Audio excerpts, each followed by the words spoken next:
கிறிஸ்துவுக்குள் பிரியமுள்ள சகோதர சகோதரிகளே, பலந்தரும் தேவன் எபிசோட் 1315 கர்த்தரை துதிக்கிறேன், மகிமைப்படுத்துகிறேன்.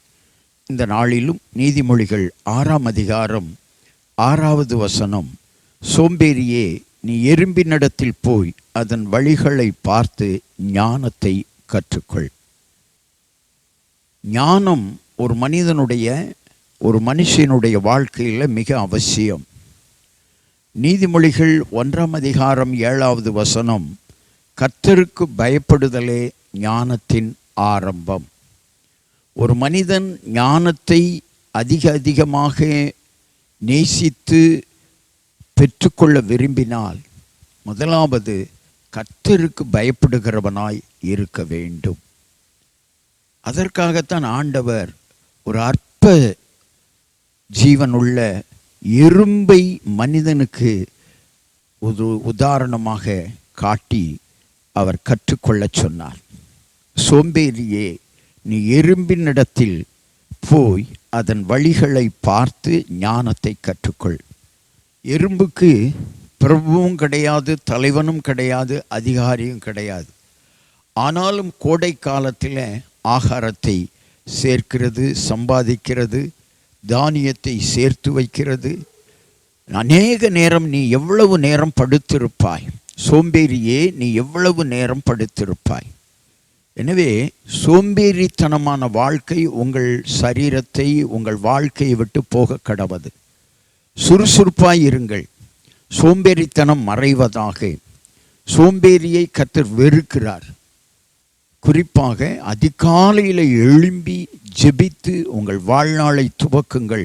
அந்த நாள் சுறுசுறுப்பாய் இருக்கும், கர்த்தருக்குள்ளே ஆசீர்வாதமாய் இருக்கும். எனவே தான் சோம்பேறியாய் வாழ்கிறவனுக்கு எறும்பினிடத்தில் போய் கற்றுக்கொள்ள சொன்னார் ஆண்டவர். பாருங்க, மனிதன் எவ்வளவு பெரியவன், எவ்வளவு பலம் பொருந்தியவன். ஒரு அற்ப ஜந்துவிடத்தில் போய் நீ கற்றுக்கொள் என்று சொன்னார். எனவே ஆண்டவருடைய பிள்ளைகளாகிய நீங்கள் சுறுசுறுப்பாய் இருங்கள். பிரச்சனைகள் வந்துவிட்டதே என்று சோர்ந்து விடாதிருங்கள். வியாதி வந்துவிட்டதே, நஷ்டம் வந்துவிட்டதே, வியாதினால் நான் நெருக்கப்படுகிறேனே என்று சோர்ந்து போய்விடாதிருங்கள். உங்கள் சுறுசுறுப்பு என்றைக்கும் குறையக்கூடாது. கண்களை மூடி ஜெபிக்கலாம். சோம்பேறியாய் வாழாமல் சுறுசுறுப்பாய் வாழ வேதம் கற்றுத்தருகிறது. சுறுசுறுப்பாய் வாழ்கிற பிள்ளைகளை கர்த்தர் நேசிக்கிறார். சோம்பேறித்தனமாய் வாழ்கிறவர்கள், நீண்ட நேரம் தூங்குகிறவர்கள், கன நித்திரை கொள்ளுகிறவர்களை கர்த்தர் என்ன செய்கிறார்? வெறுக்கிறார். அதிகாலையில் எழும்ப வேண்டும். காலை வேளையில் எழும்பி கர்த்தரை துதிக்க வேண்டும். அதிகாலையில் என்னை தேடுகிறவன் கண்டடைவான் என்று சொல்லி இருக்கிறார் ஆண்டவர். இந்த வசனம் உங்கள் வாழ்க்கையில் நிறைவேறட்டும்.